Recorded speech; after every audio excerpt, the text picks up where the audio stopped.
Your agenda is in order and ready for your approval. I will let you know that we have a short agenda today. However, it's not going to be able to compete with floods. So we accept already we're in second place, but your agenda is in order and ready for your approval. Motion on the floor. All those in favor signify by saying aye. Opposed? And that motion carries.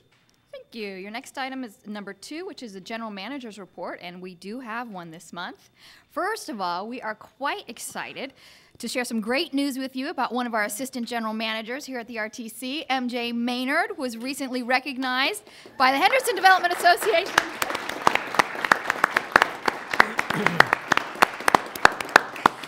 This is a really prestigious award. She was recognized by the Henderson Development Association as the 2013 Public Sector Employee of the Year. This award goes to people who are recognized for not just their professional contributions, but their personal dedication as well to charitable work. It's a very prestigious award. Only one person a year is selected for it. So we are honored to work with MJ, but we totally understand why she was selected. As you all well know, she brings a lot of energy, a lot of competence to our organization. So congratulations, MJ. Thank you. We have a couple more recognitions Pardon also. me. Yes? Comments from the award winner? No, but thanks. It's just great to work with RTC and for Tina, so thanks for the acknowledgement, Tina. They could use you. No, no, no. You see? No. We have a few more recognitions as well. We've had a few heavy agendas lately, so we've held off on presenting our superstars of the quarter. So we're going to make up for it today with a couple of them. First of all, I want to recognize Paul Craven. He was our third quarter 2012.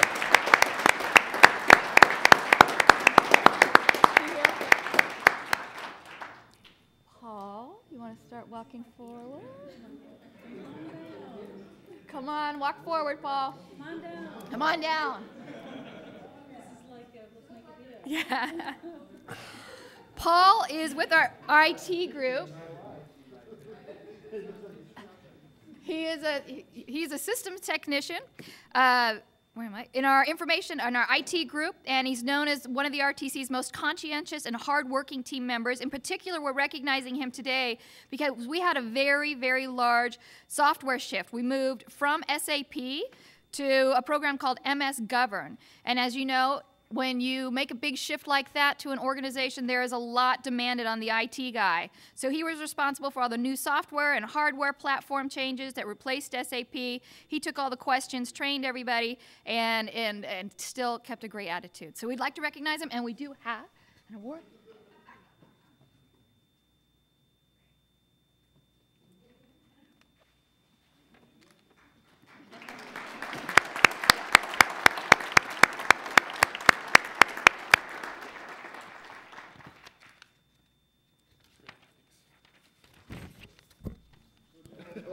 You'll see the Oscar light go on. Well, this is quite unexpected. Thank you. I really enjoy working for the RTC, and that's it. Thanks.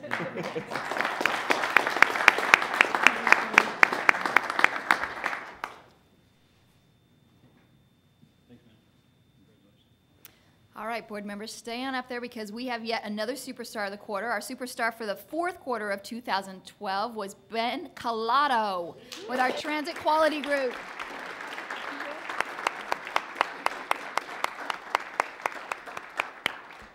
Tell you a little bit about Ben.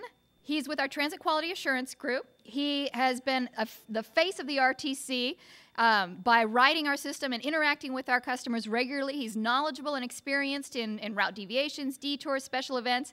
But in particular, we're recognizing him because of his direct observations and monitoring service reports. He identified where changes could be made to reduce wait times and increase supervision and provide better customer service, more efficient service on the Deuce route.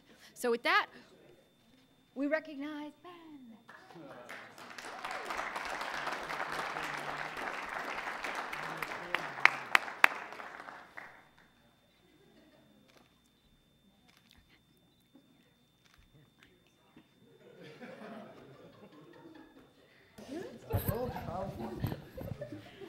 Wow, this was really unexpected.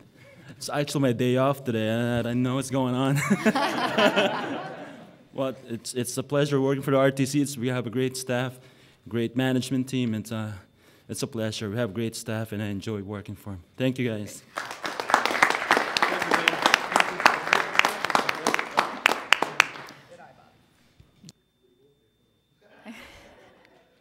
I'd say go ahead and stay up there because we're not done yet.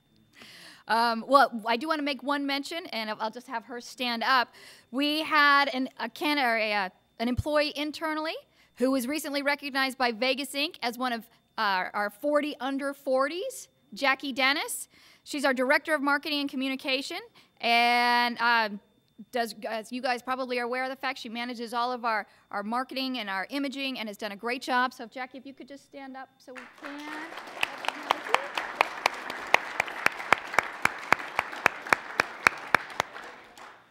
All right. Okay.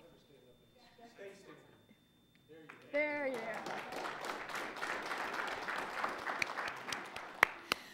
On a quarterly basis, the board is asked to be able to recognize our drivers. So we present to you 2 drivers from both First Transit and from Veolia. We'll start off with our First Transit recognitions. We have Rendy Drummond and Julian Perrieta. And I'll start with Rendy. Is Rendy here? Rendy, come on down.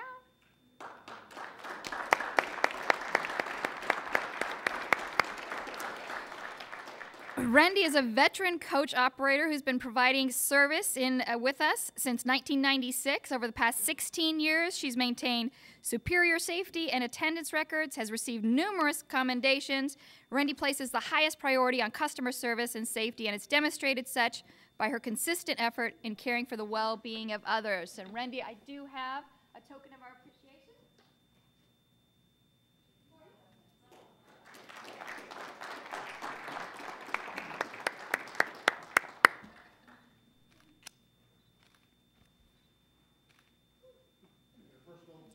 Camera, so if you stand together.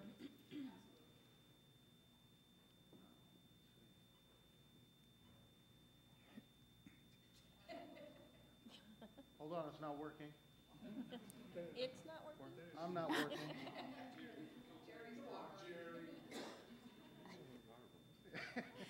He's the HR guy. Oh, he is over IT, too. So. Deborah, I will take that offer to the city editor.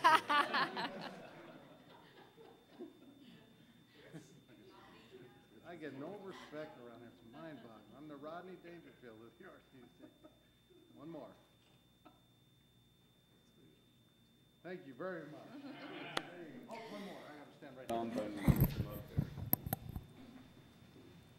I would like to thank, when I first got here 16 years ago, Paratransit was the first one gave me a job, and I'm like, thanks, I'm still here 16 years later.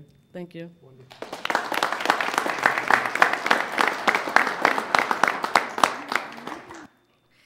And next, we'd like to ask Julian Perrieta to come down. He has been with our paratransit group since 2010. He's known for his great rapport with the clients. He's received positive feedback from customers repeatedly who are grateful for his calm, courteous, and professional manner. So Julian,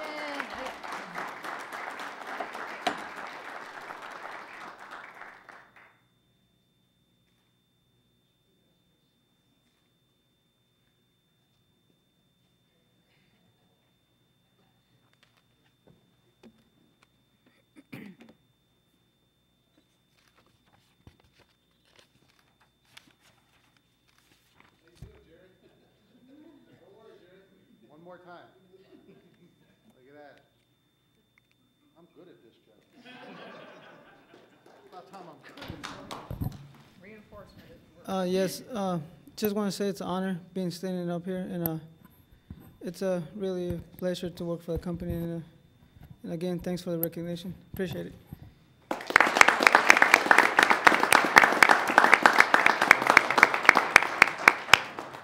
all right, moving on to our fixed route operators. We'd like to recognize Marvin Wilkins and Nick Smith. So we'll start off with Marvin. Marvin, if you could come down. Yay, Marvin.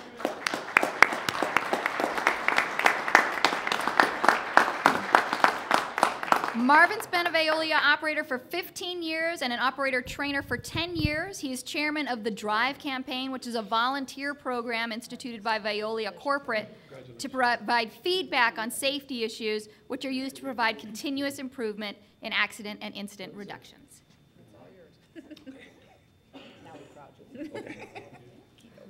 Yes, ma'am. The bus is loose. I always tell them, do not take wooden buses. Do they listen though? Oh, Jerry! You give paparazzi. No, I'm doing good. I'm doing good.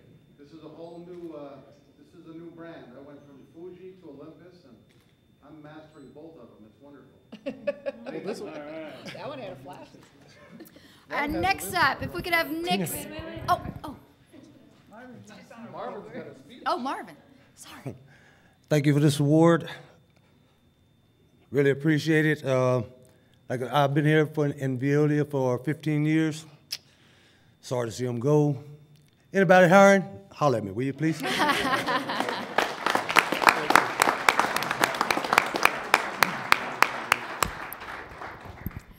And Nick Smith.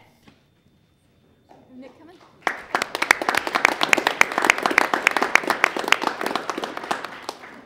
Nick has been with RTC Veolia since 1992, so pretty much the beginning of our service. He's a million-plus miler and was one of the first drivers chosen for the MAX line based on his safety and professional records. He's driven that route safely since its inception. As a MAX operator and revenue instructor, Nick's leadership in safety, scheduling, and customer services displays to his peers what a professional operator should be.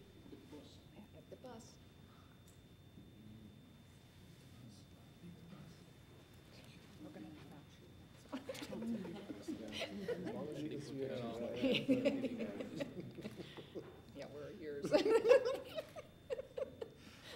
Commissioner? I need a bigger flash. I'm not gonna say anything on that one. Probably. It's in the car this morning. We're finally waking up. Thank you so much. This is definitely an honor. I do appreciate this. I'll remember this day since 1992 when I was younger. It's been a long haul, and I enjoyed every minute of it. It's been a pleasure working for the company I've been with for all these years and giving 100% and expecting 100% from everything I do, train the operators and expect of me, and look forward to going forward with the new company and giving the same. Thank you so much. Thank you.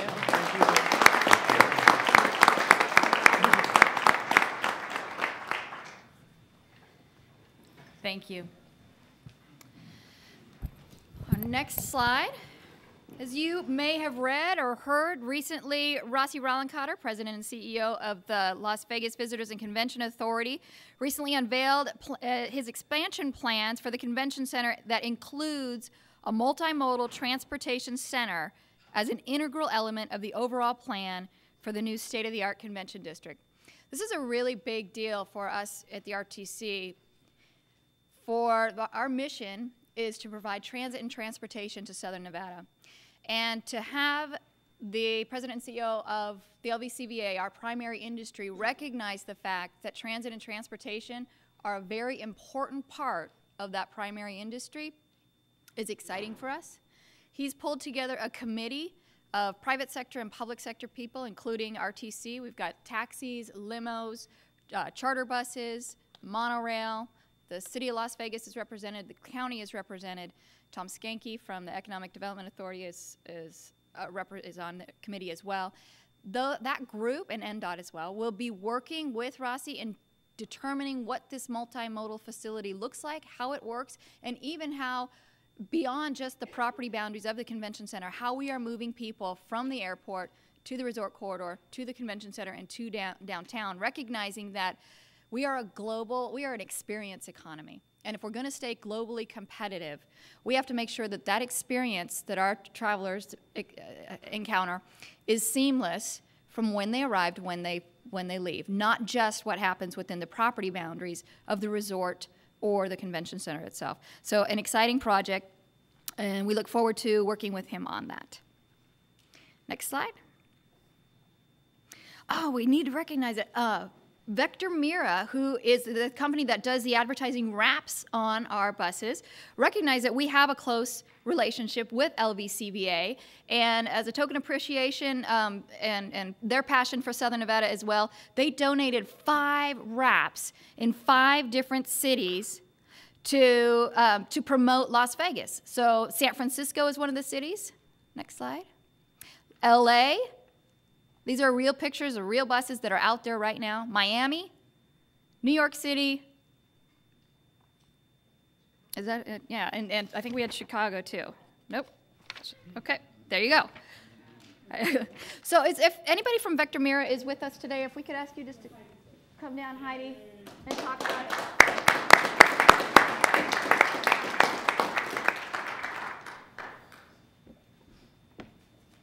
Sorry to put you on the spot. Which, yeah. It's been a pleasure working in Las Vegas, being a part of Vector Media and supporting Las Vegas tourism to our city. We're just proud to be partners with you all folks. Thanks. Heidi, could you put your name on the record?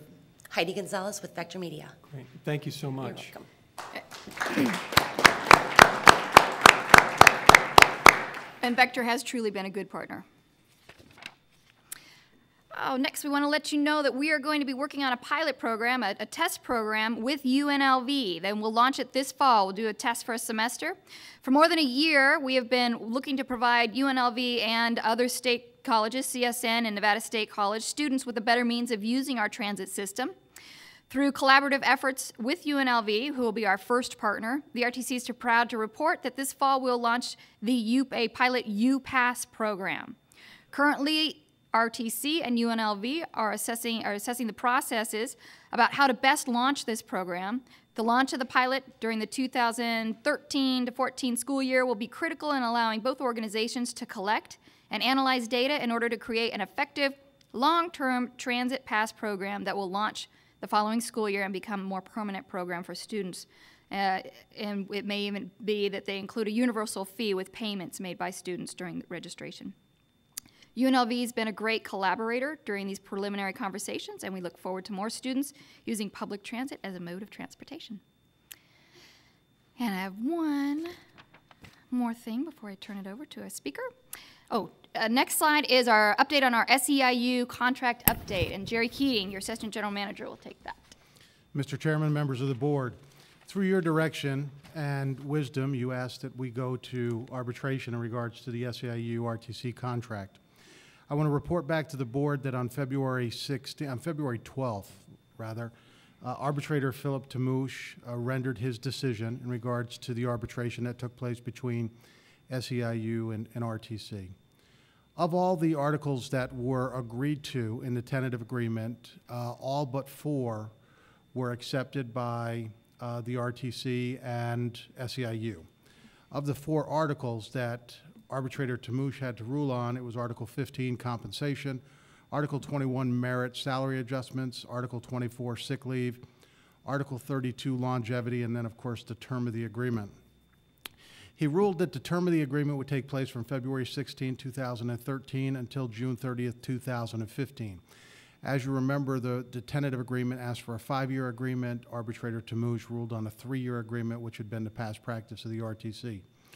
In regards to Article 15, compensation, he awarded the RTC a 3% COLA adjustment effective February 16, 2013, another 3% cost of living adjustment on July 1, 2013, and then depending on economic situations, if there was no more than a 7% decrease in sales tax between October 2012 and October 2013, the employees would get another 3% COLA effective July 1, 2014.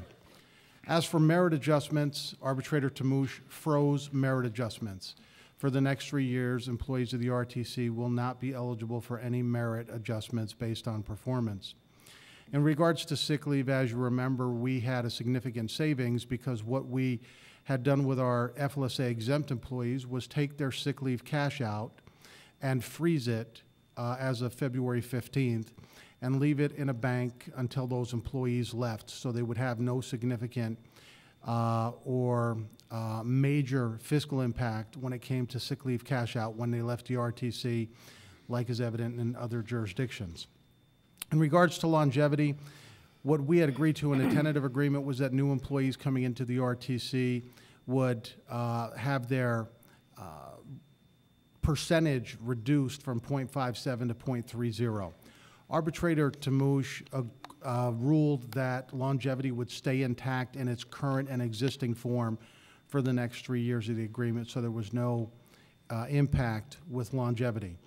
Overall, our financial team and Mark Trousdale and his staff did an excellent job in putting together the financial numbers of this, and I want to share with the board that through your wisdom, we were able to see over a 3-year period a decrease from our existing contract of $775,000.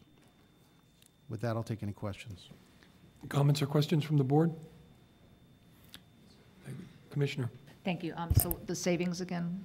Or the cost again? $775,000. Okay, and I think that's important to note for both the public as well as complying with Nevada state law with regarding to what impacts of collective bargaining agreements are.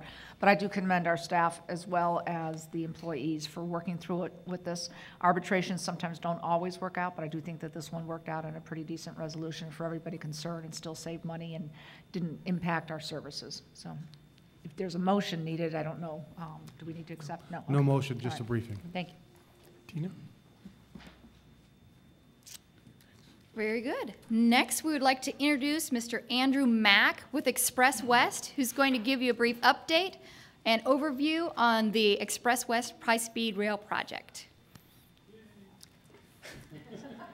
And I have you want to let them know? Okay. Oh, so Andrew recently did a presentation to the LVCVA, and as you know, Councilman Ross is on the LVCVA board, and Councilman Ross suggested that he come to the RTC and update you, keep you apprised of what's going on. Before he begins, Councilman, Mr. Chairman, please. and Ms. Quigley, thank you very much. Mr. Mack, thank you for being here. This means a great deal to me because I think it's important that this board understand what you guys are doing and how that impacts transportation in the valley. I mean, we are very progressive in regards to the RTC, working with the private sector transportation, our public sector transportation, but yours keys right into everything that we're trying to do on the local level. And we wish you, I certainly, from my point of view, wish you the best of success in getting this thing happening. So, Mr. Chairman and board, thank you for entertaining Mr. Mack. Thank you. Yeah, Chairman and the board, thank you as well for inviting me. I know I was here towards the end of last year. I don't have a lot new to report, but I do have some new slides that we presented to the LVCVA that I'd like to share with you. So just to, again, set a broader context for the project, as we've been developing this project for nearly a decade, high-speed rail nationally has sort of evolved as our project too has evolved, and that national policy has been expressed by the U.S. Department of Transportation in its vision for high-speed rail.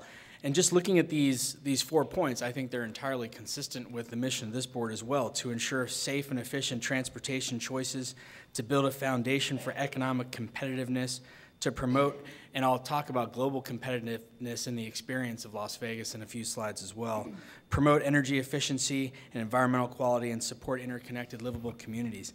And we firmly believe that Southern Nevada, in particular, and the Las Vegas community will realize all of these goals by the Express West being implemented and serving this community. So in brief, we've shown these before, but just very quickly, the approved project is 185 miles from Victorville, California to Las Vegas. It's almost entirely within the I-15 freeway. It's exclusive, all new double track, so there's no sharing with the existing freight railroads, and we'll have a double track system throughout. There will be no at-grade crossings with any existing vehicle or pedestrian traffic. We'll be running passenger-only service on fully electric high-speed trains. So they get power through overhead catenary, zero emissions vehicles, and an incredible environmental benefit as was demonstrated in our federal NEPA document. On the weekends during peak, which for this system is essentially from when the sun rises Friday morning to when the sun rises Monday morning, We're projected to run trains every 20 minutes, leaving both directions. And these are 8 to 10 car trains that carry between 500 and 600 people. So an extremely robust service that's based on the current demand that exists on the I-15. It's very measurable and very historical, and the growth it has been demonstrated over 30 years. Our current financing projections are based on a round-trip fare of under $100. So to talk for a second about the initial system from Victorville, and that's a big question, you know, why Victorville and why does that make sense for the project? It makes sense because Victorville is that natural collection point for the estimated 19 million people that are driving from the Southern California area. It is the one common intersection point. It isn't in downtown LA, it isn't in Anaheim, it isn't in Ontario. It's actually in the high desert where the I-15, all of the freeways converge on the I-15. The second point on the technology itself, 150 miles an hour for us yields the right travel time savings at the right cost to deliver a system that's competitive to both driving and flying. The trains that we're buying are the fastest commercially available trains in the world. They're going at 220 miles an hour around the world. But for this system, 150 miles an hour makes economic sense. So to talk about the broader transportation vision, and I talked at the beginning about the evolution of high-speed rail, there's also been an evolution in Southern California and a recognition of the importance of this project and of connectivity to Las Vegas. So the Southern California Association of Governments adopted their regional transportation plan for 2035, and it includes an extension of the Express West system to Palmdale. If you look on your map, that blue line that runs east-west connects Victorville 50 miles to the west of Palmdale. With that connection, the system is connected to the existing Metrolink system, which serves all of Southern California. We are working cooperatively with your counterparts in Los Angeles, the Los Angeles Metropolitan Transportation Authority, to advance the environmental document for a project, the High Desert Corridor, that will connect the Palmdale with Victorville with both an 8-lane freeway as well as, now they have included, high-speed rail connection service. There's an MOU that's been executed between the California High-Speed Rail Authority and the Southern California Transportation Planning Agencies to dedicate significant funding on the order of $1 billion to improve the infrastructure from LA Union Station to Palmdale to higher speeds.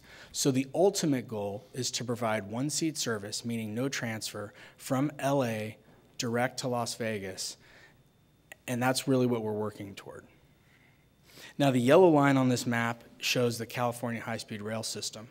And one of our other objectives and the criteria in our build is to provide technology that is interoperable, not just interconnected, but interoperable with the California high-speed rail system. So ultimately, you could have one train going from the Central Valley, points in Northern California, points in Southern California, into Las Vegas. Sorry, the one last point I want to make on this slide, there's a lot of attention given to the Northeast Corridor, and this slide shows that here in the Southwest, we have almost a similar demographic. Over 400 miles between San Diego, LA, and Las Vegas, and there's 25 million people here. And the notion that Southern Californians are not ready to get out of their cars is old and it's passé. Amtrak just released its numbers for 2012, and the state of California has now become the #1 state for ridership of the Amtrak system. And the Pacific Surfliner from LA to San Diego is the second most heavily ridden Amtrak line behind the Northeast Corridor. So this idea that Southern Californians aren't ready to get out of their cars is wrong. We just need to give them a choice that they're happy with. And this gets to the experience. So we were talking about Las Vegas is competing globally for its visitors, and the Las Vegas experience represents excitement, fun, entertainment, all the things that are on the Las Vegas Strip and downtown. Yet, for a majority of the market, the experience of getting here is exactly the opposite. And what we found in our ridership study is that nearly 40% of the visitation to Las Vegas comes from or through Southern California. The LVCVA has a lot of statistics that are very slightly because they're looking at residents. We found that there's another significant portion of the visitation that actually comes through Southern California traveling from other areas and drives on the I-15. And we need to deliver an experience getting them here that is more commensurate with their experience once they get here. And so that is what our goal is with Express West, is to provide that experience that extends the Las Vegas experience to Southern California. And if anybody knows their market, if there's any city in the world that knows its market, it's Las Vegas. And it's our leadership as well.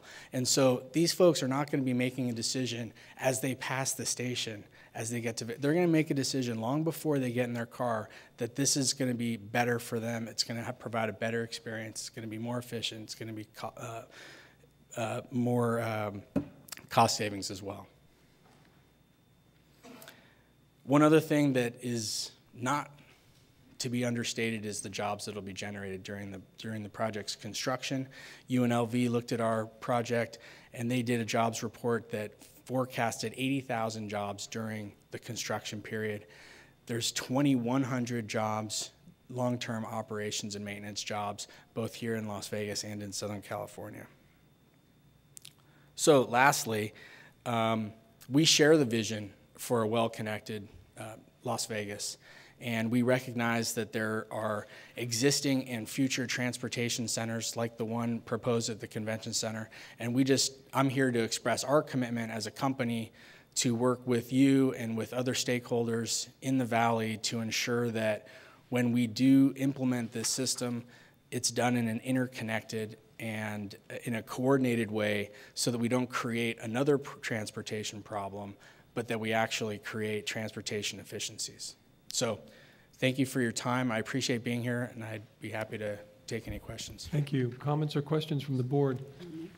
Councilwoman March? As the RTC is the MPO, the Master Planning Organization for Southern Nevada, and transportation clearly is the backbone of all good planning that we need to be thinking forward, and I think that this is forward thinking.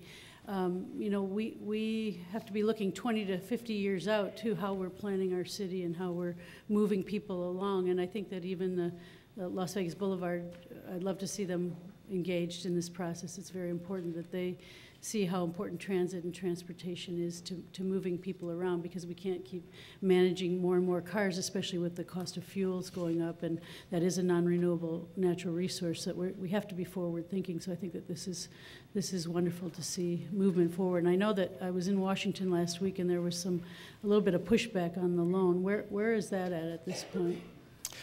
Well, we applied for our loan. There is a loan program administered by the U.S. Department of Transportation called the Railroad Rehabilitation and Improvement Financing Program.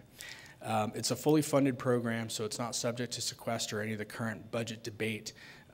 It's fully funded to $35 billion. It currently has about $1.5 billion or $2 billion outstanding. So it has lending capacity of $33 billion. In order to be a qualified applicant, you have to have completed a NEPA document. You have to be an authorized interstate railroad or a public body with that purpose, and we are. So we are a qualified applicant. We submitted our initial application in December of 2010, and we've been following a due diligence process with the U.S. DOT over the last 2.5 years. That process isn't yet finished, and I don't have a clear timeline to share with you on when that will be finished because I don't know. There was a letter submitted to the U.S. DOT by Congressman Paul Ryan and Senator Sessions, both of the House and Senate budget committees, questioning the viability of the project. And you know, my basic response to that is I think that there may be a misunderstanding as to the level of depth that the U.S. DOT has engaged in analyzing our project. Number one. Number two, their concern is based on a report by the Reason Foundation, which was almost entirely based on a 2005 ridership study, which is out of date, which isn't the ridership study that is now before the U.S. DOT in evaluating our loan, which is a 2012 study, which is far more comprehensive than what was done for the environmental document. And it also cites a congressional research study on the California High-Speed Rail project, which is totally irrelevant to our cost structure and to our construction schedule. So I don't really have any insight into the timing of that, but I do know that Republican leadership in the House Transportation and Infrastructure Committee has been strong supporters of the RIF loan program. In fact, they held a hearing in 2011 called RIF Sitting on Our Assets, and they actually were looking at ways to reform RIF to make it more accessible, cutting the red tape. They extended the loan term from 25 to 35 years to make it more accessible. So, you know, this project has enjoyed bipartisan support for its history. Senators Heller and Senator Reed recently spoke out in support of the project in response to that letter. And we actually expect the Nevada community will follow suit. You know, this funding is available. We're qualified. If the project isn't funded, the money's going to go somewhere else, to the Northeast Corridor, somewhere else. So, and we should fight for it. Commissioner Giuliani. Thank you for the presentation, and thank you, Councilman, for recommending. I like the term, not just interconnectivity, but interoperability. It's a tough word to say, interoperability. Yeah, because when I travel a lot, and whenever I talk to folks from other countries, when I ask them if they've come to Vegas, they either know of Vegas or they wanted to come here, but they didn't have direct flights, which sometimes is an inhibitor. But if they did come to the U.S., they tended to go either New York or San Francisco, and then want to get to Vegas and usually do a rental of a car. If they could, these are folks that come from countries that have rail everywhere, light rail, bus, interconnectivity, everything that's out there. So that's their that's what their expectation is. And I think part of this has always excited me is that we can finally fill that, because it's not just the folks coming, and yes, the 40% coming from Southern California are important, but many of those are foreign folks that came in and worked their way down and over to us, and we've got to make it easy for folks. So is this, you know, we used to debate the maglev versus steel wheel. Maglev is fine, but it doesn't interconnect, and that's part of the problem, in my opinion. So I'm glad we've gone to the model. But on the electric component, give me an example of what I may have ridden where else these cars exist. The fully electric vehicles, they exist everywhere. So they're in the TGV, which is the most well-known. Okay. This it is a fully electric train. However, it's different in that it has locomotives. So it pulls power, but only the two end cars are powered. Gotcha. Now the TGV just put out a procurement to replace their fleet with the type of technology that will be used on our system, which is called electric multiple units, where basically every vehicle in the 10-car train set has its own propulsion. Perfect. And that's where the world has gone. So all of the high-speed rail lines in China, the new lines in France, Spain, Germany, they're all using the electric multiple unit train sets as opposed to locomotive hauled. Okay, that was just on the TGV, as a matter of fact, and I love that. But I think in the long run, too, it's the accessibility. So you'll have the design. Well, yeah, you can put your bags and everything else, so our airport component would be there. When we look at the MPO that Councilwoman mentioned, not everything needs to go through a train, but we need to make sure that when people disembark that we've got something convenient for them to be able to get onto as well. And so that will be part of our planning process, I'm assuming. And then the loan is a 5.8, 5.5? 5.5. 5.5. 5.5. And so it is a true public-private partnership rather than looking short-sightedly where you can't get any financing.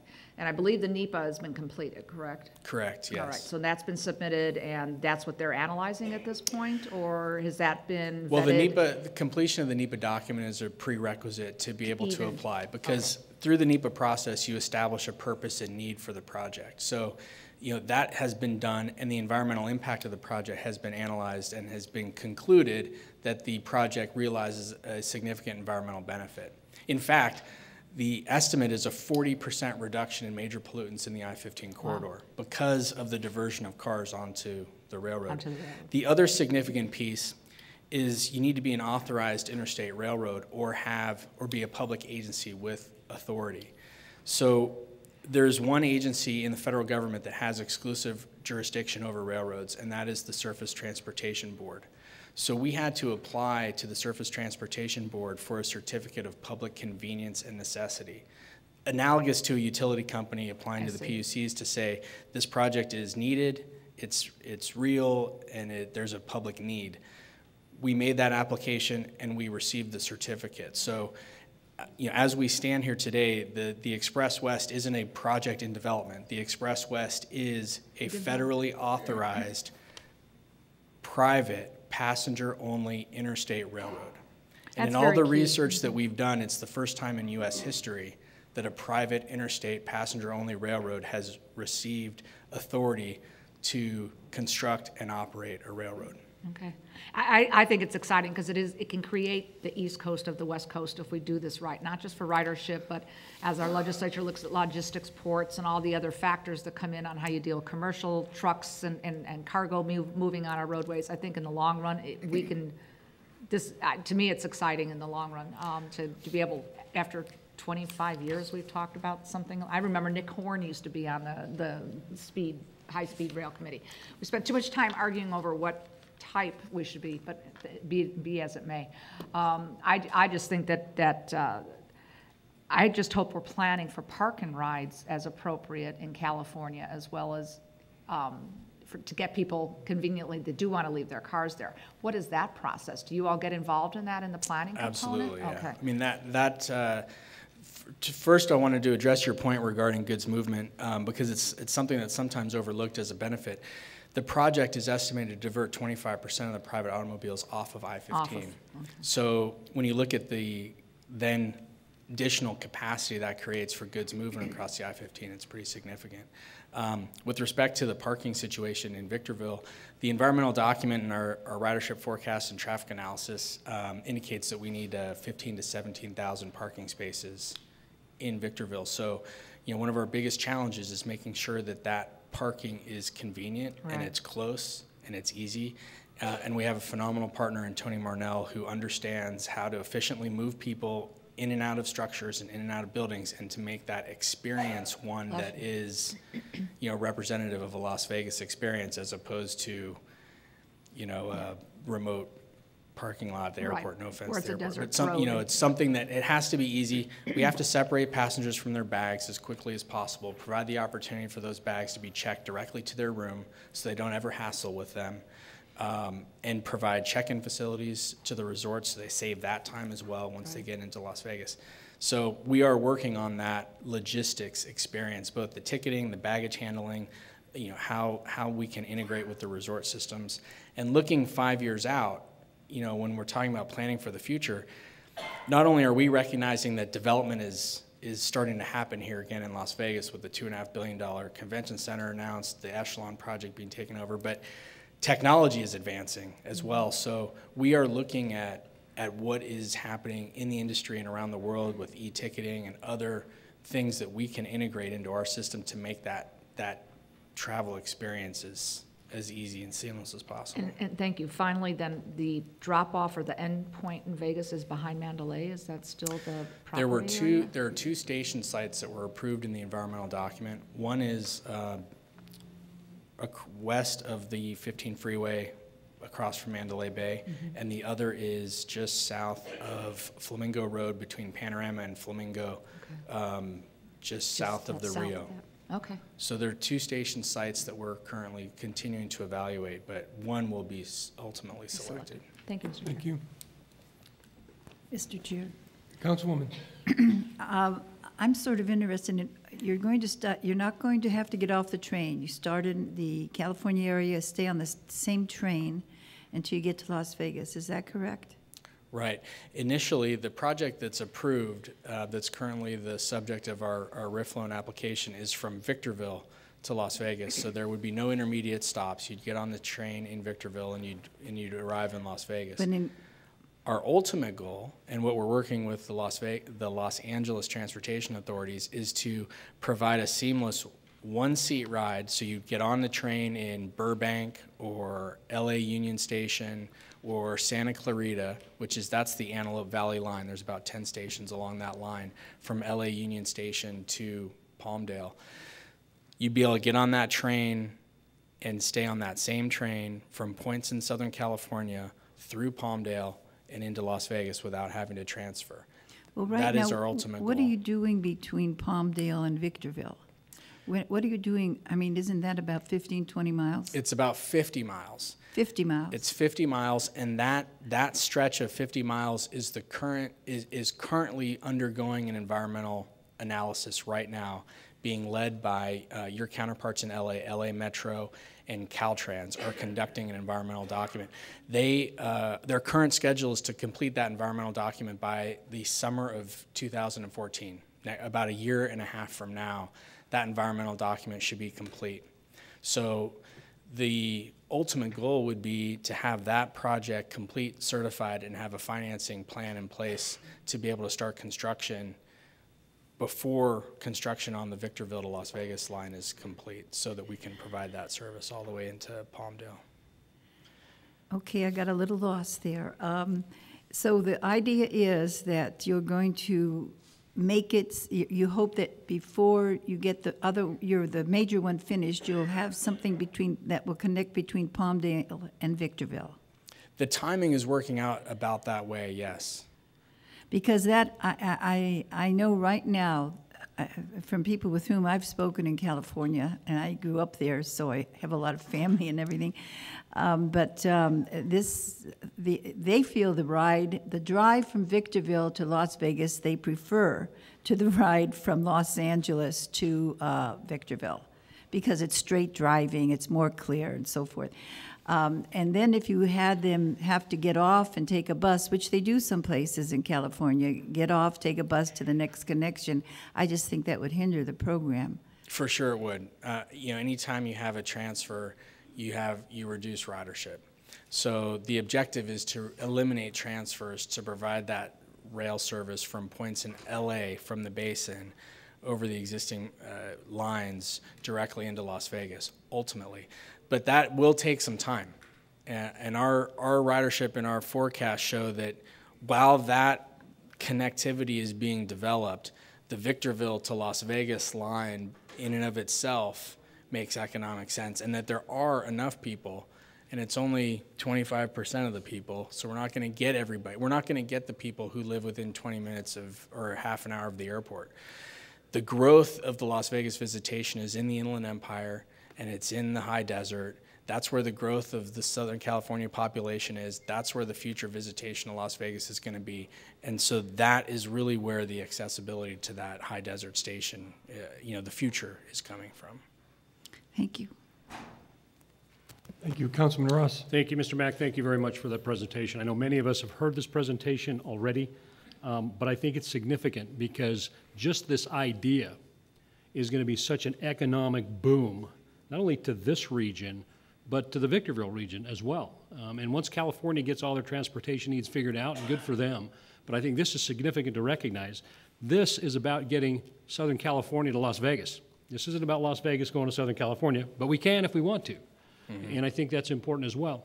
But we're in a global economy, and we have a world-class city, and we're not done growing up. So this is a very exciting time for all of us to listen to this presentation, hear this firsthand, because in the years to come, and many of us may not even be in office, but in the years to come, we're going to see this become a reality. We're going to see our economy continue to grow. We're going to see more and more people wanting to have that Las Vegas experience, and that's what it's all about. The plans for the station in Victorville, I mean, you've shared some of those with me in years past about how glamorous that experience is going to be for the passenger, for the visitor coming to Las Vegas. So thank you for giving this presentation. Mr. Chairman and board members, thank you for listening to it again, because we don't broadcast at the LVCVA, and I think it's significant we get this out there to the public to recognize the importance and significance of this. 80,000 jobs. The businesses alone, the vendors, the engineers, the suppliers, the workers. That is going to be a huge economic boom to Southern Nevada once you get your lending from the federal government. So I would encourage everybody, call your congressman, call your senator. Let's make this happen. Thank you, Mr. Chairman. Thank you, Councilman. Thanks. Mr. Mack, thank you. Thank you. Continued success. All right, and that concludes your general manager's report. Item number 3 is to receive the Nevada Department of Transportation Director's Report. Rudy Malfabon, our director, is unable to be with us today. He has another meeting, but he promises to be with us in April. With that, your next item is to conduct your first citizens participation. Is there anyone here this morning wishing to speak on a specific agenda item? Now is the time. Mr. Mendoza would like to speak on 9, 10, 13, 14, and 23. Good morning. Good morning, Commissioners. Correct me if I'm wrong. I just went over the agenda, and I just wanted to ask a question regarding items number 9, number 13, number 14, and number 23. Since this is some expenditures being done in the amount of $432,386, our question to the staff and the commissioners is any federal funds being expended on these items? Could you repeat that question? On any of these items, is any federal funds being expended?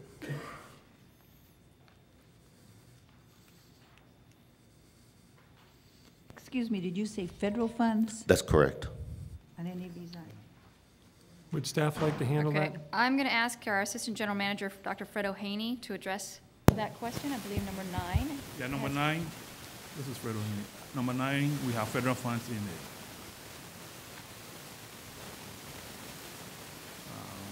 Number 10? No, number 10, not number 10. It's number 9, number 13, 14, and 23. Okay, let me take the 10 off your card. 13? Number 13, no federal funds. Number 14? No federal funds for 14. And number 23? No federal funds. Very Okay, good. and my last questions, Mr. Commissioner and Commissioners, is on number 23, item number 23. It proposes $124,000 at a cost. My question to the staff, are these positions considered public employees or contracted employees? The two positions requested in item 23 are public employees. And they would be part of the SEIU contract? Yes, sir. Okay. Okay, thank you. And I'll reserve my comments on closing comments. Thank you, Mr. Mendoza. Is there anyone else wishing to speak on a specific agenda item this morning? Seeing no one, we'll close this portion of public comment. Thank you, Mr. Chairman, members of the Commission. Items number 5 through 24 constitute your consent agenda and may be taken in one motion. Motion on the floor? Okay. Could we just discuss number 8 separately, if that would be acceptable? I just had a question. So would you amend that motion? So there's a motion on the floor to approve the consent item, pulling item number 8 for discussion. All those in favor signify by saying aye. Opposed? The motion carries. Thank you, Mr. Chairman, members of the board. Item number 8 is to receive the monthly status reports for major capital construction projects administered by the RTC. And I will turn that also over to Dr. Fred O'Haney to answer any questions. Commissioner June Kiliani. Thank you. I was trying to reread my backup on this. The contractor has to maintain until 2014, is that correct? Correct. And it's looking at plant establishment as well as maintenance for 2 maintenance years. for that. So the trees that are dead on Sahara are being replaced They're being at their tagged. cost? Correct. They're being tagged and replaced at their cost. Okay. And then who checks for when the drips go out other than me calling Tina? Yeah, you mean other than you? So I'm just weird that way, but. We have. I mean, and I'm just saying, if people, maybe that's something we can say, is if you see a leak, because you can't always be eyes and ears, do we have a number that we could advise people to call, rather than me calling Tina saying, the one over by Sahara is going to berserk? But You are qualified for your retirement job of RTC I love doing landscape drip. inspector. I have laid drips, so I have no problems with doing that. I believe we have inspectors, but Freddie, Yeah, we have inspectors that routinely patrol the entire corridor. However, if anybody in the community sees something, we'll be glad to have them call Do we just tell RTC. them to call the regular RTC number, or is that how you? Customer service, RTC Customer service, okay. Correct. And then in the maintenance, it's not just it's the trimming of them and that part of it as well that they're That's correct. responsible for until 2014, and then our staff takes over. Okay. Clark County takes over. Okay. Oh, Clark County does? Yes. Through our Public Works, then? Yes, Public Works. Oh, then we got to make sure Dennis has the funding for that, then I'm going to think. I do have, if they buy me a weed whacker, I'm happy to. Entertain a motion? So moved, with a weed whacker that's portable. On number 8, there's a motion on the floor for approval. All those in favor signify by saying aye. Opposed? And that motion carries. Thank you, Mr. Chairman. Item number 25 will be handled by Dr. Fred O'Haney, Assistant General Manager. Item 25 is to receive an overview of the City of Las Vegas's Traffic Engineering Division's Traffic Safety Program, investing traffic safety improvements from all angles.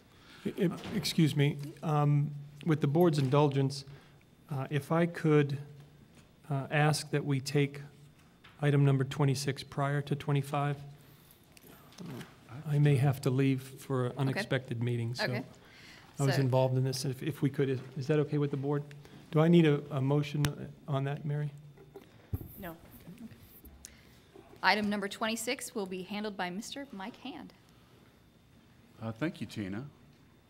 Good morning. I'd like to present Complete Wait, Streets. I'm sorry. Go ahead. You want to just wrap I'm this going up? to amend my amendment here. I needed to speak to Tina's evaluation, so that would be Item clear. number 27. My apologies. All right. Thanks, Mike.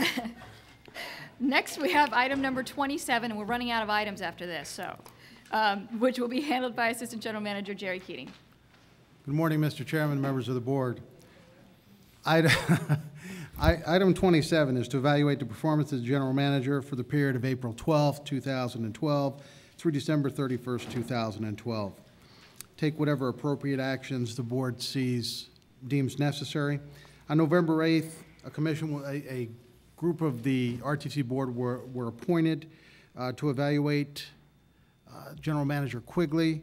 That board included Chairman Larry Brown, Commissioner Chris Giunciliani, Deborah March, and Roger Tobler. On June 16th, the 4 commissioners met and received a presentation from General Manager Quigley, who then was asked to give a presentation to the entire board on February 14, 2013. She's done that, and basically back before you today is your recommendation for any type of salary increase you deem appropriate for the general manager. With that being said, I was asked by the chairman to do a salary survey of other agencies, transit agencies in the country. We looked at 18 different transit agencies through the American Public Transit Association compensation report, and I can report back to the board that of those 18 transit agencies that are of like size and complexity to the RTC, General Manager Quigley ranks 16th on the salary range out of the 18 total transit agencies evaluated, and that's 16th on the bottom as opposed to 16th on the top. I would take any other questions that you may have in regards to the compensation study that I completed, and then the board can make whatever recommendation you deem appropriate. Thank you, Jerry. Committee members, comments? Commissioner Giunciliani? Thank you. If Jerry could just restate the salary components on the comparison that you went through. I We apologize. looked at the American Public Transit Association, APTA. They put out a management compensation report, and it evaluates salary as well as benefits, as well as the size and complexity of those agencies, whether the number of vehicles they have, the number of employees that they oversee, and we pulled together the 18 most comparable agencies. Okay. And serving on the evaluation team, I think and I apologize for not being here on the 14th. I was on a train someplace. But that said, I think Tina has not only continued, I think the mission that RTC has set up, I think she's taken it to another level. And I think that the economy's starting to uptick. I think people should be rewarded, whether it's administration or our staff, for that uptick, because we've asked a lot from our public employees over the last 4 years, and I do think that a salary increase should be recommended. And I do applaud not only, I think, Tina, Jacob was probably hard to follow, but I think your enthusiasm is just it's very different. Your activities in the community, the fact that it's not just about travel, it's about the families and the folks that live here and how to make their lives better, came through in our evaluation committee meetings. So however you want to handle that, Mr. Chair, I'm willing to make a motion, or if you want to see if other people have comments. I would just concur with Commissioner's remarks and just say that Tina has been a very strong leader, and you know, that's demonstrated through the feedback that we got through her evaluation process. And I have to say, a leader, you know, generally is someone who takes an organization to another level, which you have done. But also, through your evaluation, we also saw you cite consistently the good works of all of your employees. And to me, a leader is someone who acknowledges and strengthens and raises up their organization, and you continue to do that here at the RTC, whether it's through the private-public partnerships and the workforce mobility efforts you've pursued, the Complete Streets Initiative, which is so important, and so many other things that you've done to implement new programming and to raise the RTC to yet another level. So I'm just pleased and proud to be a part of this organization, and thank you for what you do.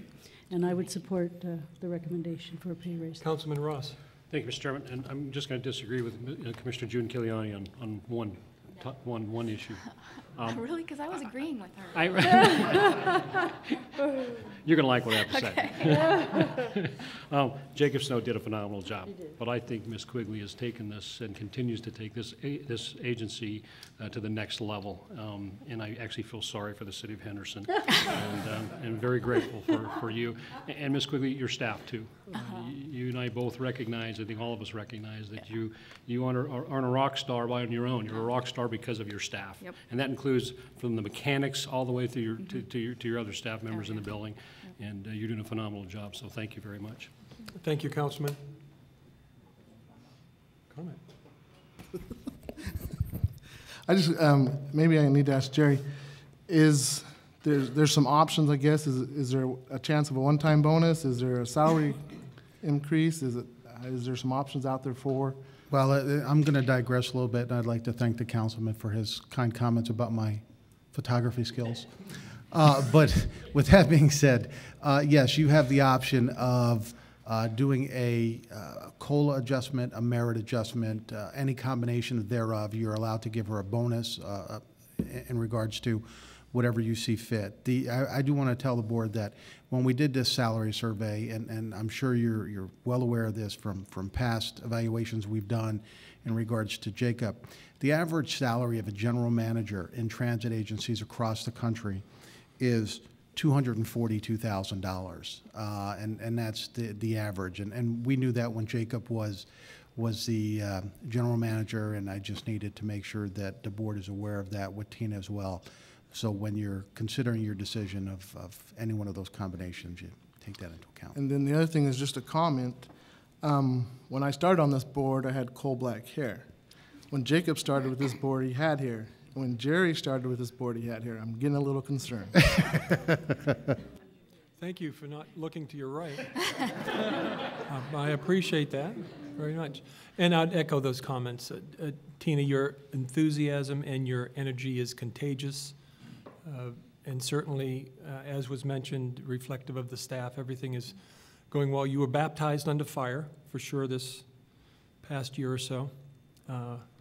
And I think you've certainly done what I asked. One of my priorities for you was to become the face of the RTC out in the community. And I personally get a lot of feedback that you're not only at the RTC functions, you're out in your own community, and you are representing this agency extremely well. So we thank you.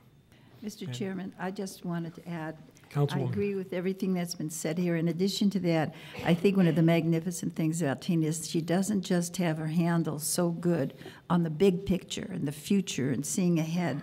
She also has it on the little picture and has the same genuine warmth and vision with individuals as she does with the big picture of planning. I think that's very important. Thank you, Councilwoman. Yep, entertain a motion. I would make a motion for a 3% merit increase. And that would be reflective of what's going through the organization. And is that effective when, Jerry, did we discuss that in the committee meeting? I think in the committee meeting, we asked for that to be retroactive to January 1. Okay, very good, just for the public record. And that would be my motion, Mr. Chair. Motion? And I think it keeps it in line with what our employees got. You're not, you know, I do think we tend not to pay management in some governmental circles as well, but I do think that this at least recognizes the work. Motion on the floor. All those in favor signify by saying aye. Aye. Opposed? And that motion carries. Thank you, and I would like to thank you for all the kind comments, but I really thank you for recognizing the value of the team that we have here. I've told you before, there's no way I could do this job, or probably would have taken this job, without the people that I am surrounded by. We have a lot of fun, but and we also really do appreciate all the support that you guys give us and the deference that you give us in trying to do good things. So thank you very much. With that, we will move on to item number 25, I will turn over to Dr. Fred O'Haney. Item 25 is to receive an overview of the City of Las Vegas's Traffic Engineering Division's Traffic Safety Program, investing in traffic safety improvement from all angles. Mr. Chairman, we have Mike Jensen, the Assistant City Traffic Engineer from the City of Las Vegas, here to give a brief presentation on the city's efforts on safety within the city. Thank you, Fred. Good morning, Commissioners, members of the board. For the record, Mike Jansen, Assistant City Traffic Engineer, City of Las Vegas. As Fred mentioned, I'm here today to give you an overview of our efforts to invest in traffic safety improvements from what we're calling all angles. So what do we mean by all angles? Well, we really mean having traffic safety improvement programs that are established to target a wide variety of our roadway users. So of course, that includes pedestrians, young and old, bicyclists of all skill levels, transit riders and drivers, and motorists. I'm going to start off going through a couple of our programs that are pedestrian focused. The first one is really the fundamental traffic safety improvement that we can provide for pedestrians. If you ask a pedestrian, that one improvement they'd like is a sidewalk. And unfortunately, we have some areas of the city that don't have sidewalks. And so we've created a program to get those sidewalks installed where they don't currently exist. And that's with this first program. It's funded largely by federal funds. It's a $6.6 million sidewalk infill project. And it's a pretty large area of the just east of downtown and just north of downtown. A large part of the work is already completed construction, and we hope to continue this program for years to come. Next pedestrian-focused program is for this fiscal year, we had an allocation of $600,000 to do pedestrian safety upgrades throughout the city. And what we're using these funds for the most part, is to upgrade our unmarked crosswalks. We have probably thousands of unmarked crosswalks because under state law, at the intersection of any two streets, you have a crosswalk there. So with this program, we're going in, we're looking at all those unmarked crosswalks and some marked crosswalks to see if we can upgrade them. We're upgrading them with a variety of different tools. The Cadillac, if you will, would be a hawk signal. It's only used at really high pedestrian locations. It's expensive, and so that's why it's limited to really high pedestrian areas. A more common site will be on our arterials, where we'll use an overhead flasher system. It'll be pedestrian actuated.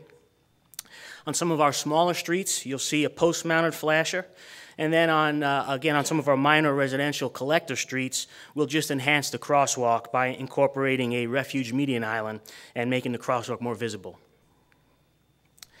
Another pedestrian-focused program we created is, it's called our Walkable Community Upgrades. We have some areas of the city that have great bones for being walkable. They have a lot of retail uses nearby, parks, a lot of access to transit, and we identified so far 3 plans. We plan to do one in every ward, and what this program involves is meeting with the citizens themselves to ask them what are some of those pedestrian safety improvements that would make you feel more comfortable walking rather than driving. And the improvements run the gamut, but pretty much it involves making new pedestrian connections, adding missing sidewalk, widening some sidewalk, adding curb extensions to reduce crossing distances at big streets, upgrading those crosswalks, kind of some of those alternatives I mentioned earlier, and installing median islands. Another pedestrian-focused program that has a real connection to our transit program is our transit corridor crossings evaluation.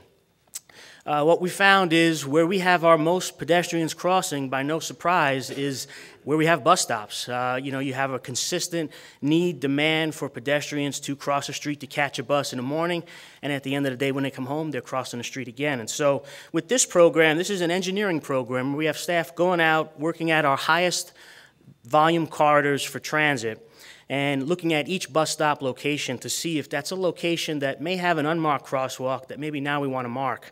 And we're trying to put together an inventory of locations so then we can seek funding to make them a priority.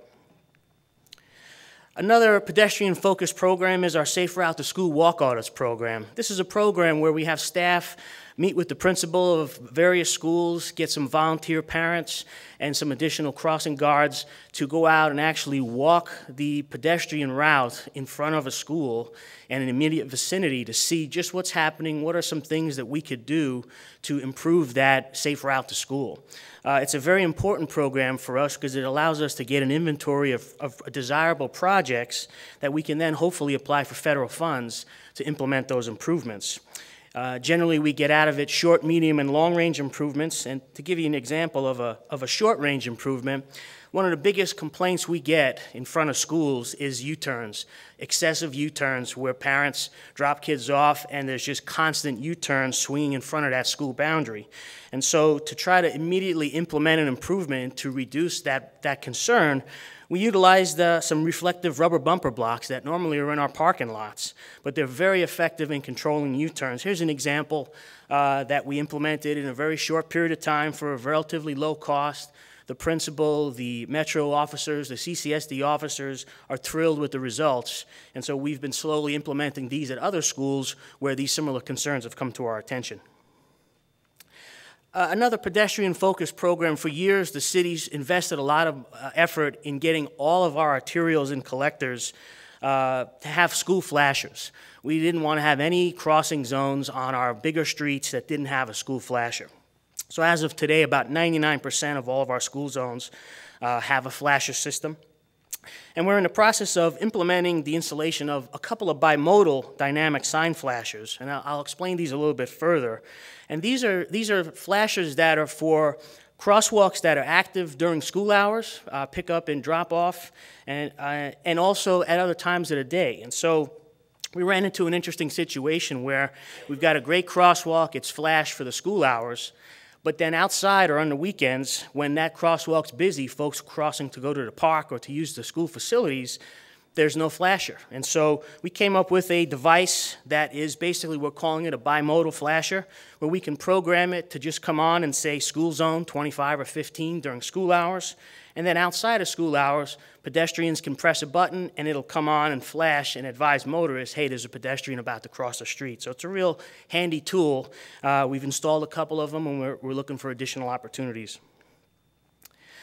Another pedestrian-focused program is our senior apartments first crosswalk program. The city has a lot of senior apartments scattered throughout the city, and what we found is that those senior apartments, they have a real need for a crosswalk upgrade to get to the bus, to get to the bank, or to the nearby store. A lot of seniors don't drive, and they're very dependent on those nearby facilities. And so throughout the city, we've done a number of upgrades specifically targeting the path that seniors take to get to their store, bus, or bank.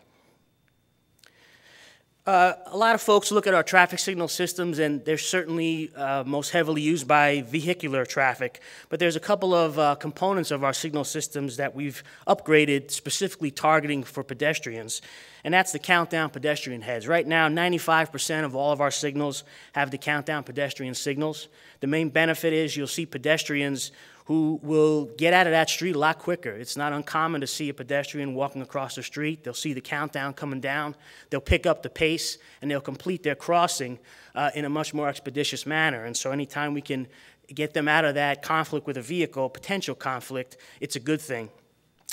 We also made it a standard some years back that all of our traffic signals also incorporate what's called audible tactile pedestrian push buttons. That's for vision impaired folks.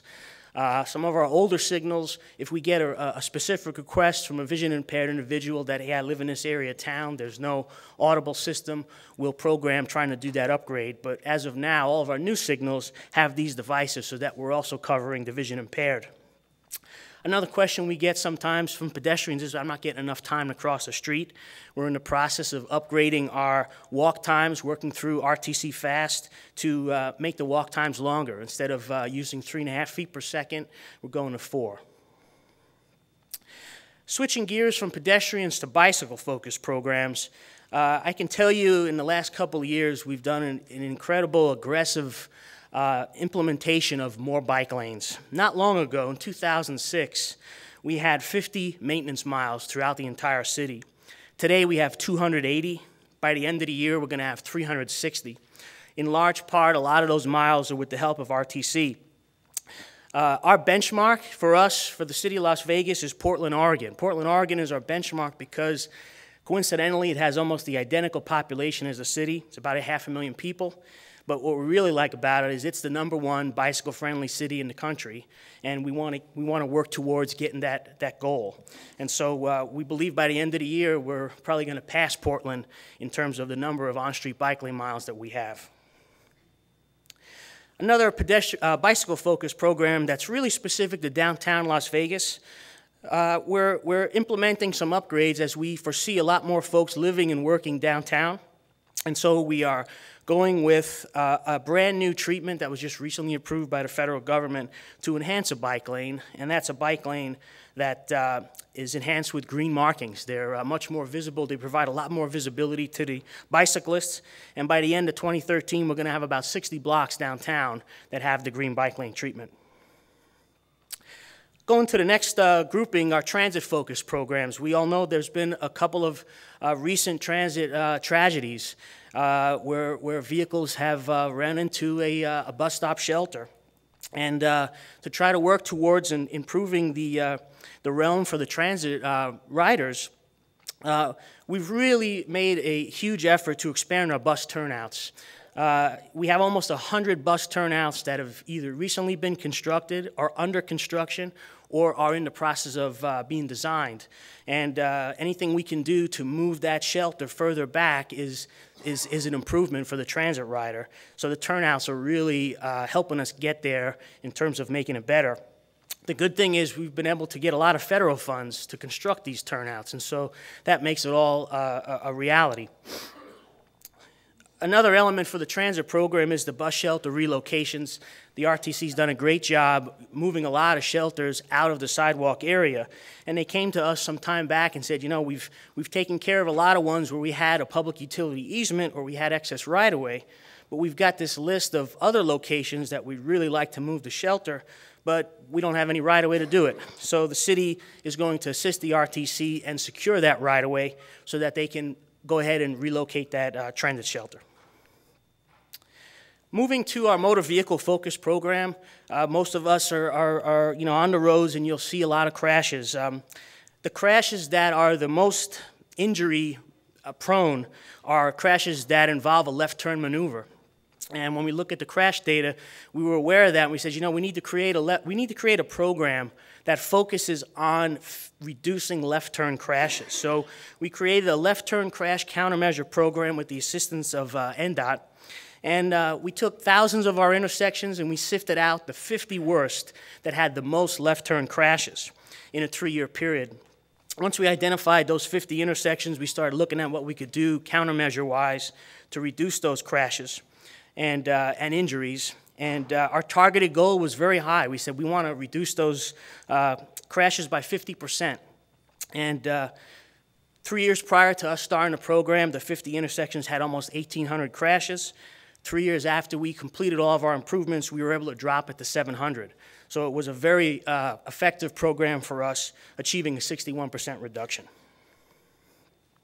Another program, a big partner of ours, is Las Vegas Metropolitan Police Department, the Traffic Bureau. We work very closely with them on a day-to-day basis when they see an intersection that has something they think we can help with. And they brought to our attention their 50 worst intersections for crashes, just in total number of crashes. And so we've developed a program where we're looking real hard at each one of those 50 intersections, and our goal is to try to get that crash number down by 15% by the end of the year. Many of our improvements have already been completed or they're under construction. Another motor vehicle focused program that you might have heard from recently is the implementation of flashing yellow arrows for left turn phases. City of Henderson, Clark County kind of put a deployment out a little bit before us, and we just recently went to construction with our first 50. The reason why we're doing these improvements is solely because The national data shows that they're a lot safer than the old 5-section left turn phases. We wouldn't be doing them at all unless we had strong data showing that they reduce crashes. And so we've got our first 50 under construction thanks to some federal funds that NDOT helped us acquire. We're in the process of design of doing our next 50, and we plan to continue rolling out these new devices. And that's pretty much it. I'd be happy to answer any questions you might have. Thank you. Very good presentation. A couple of questions. On the city of Las Vegas, just taking that last example of where you did decrease the crashes by 700, or down to 700 from about 1,800, what changes did you make, and has that been shared with our other jurisdictions so that we can do similar planning? Commissioner, we have a great working relationship with all of our partner traffic engineers. We share borders with North Las Vegas and, of course, with Clark County.